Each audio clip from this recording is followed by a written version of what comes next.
8 lutego w godzinach od 13 do godziny 18 doszło do włamania do kościoła przy ulicy Świętokrzyskiej we Wrześni.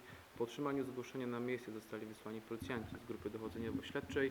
Po wykonaniu czynności zabezpieczyli oni ślady kryminalistyczne. Ponadto do zdarzenia wykorzystano psa służbowego. Postępowanie w tej sprawie będą prowadzili policjanci z Wydziału Kryminalnego naszej jednostki. Wartość strat na chwilę obecną została oszacowana na około 1000 zł.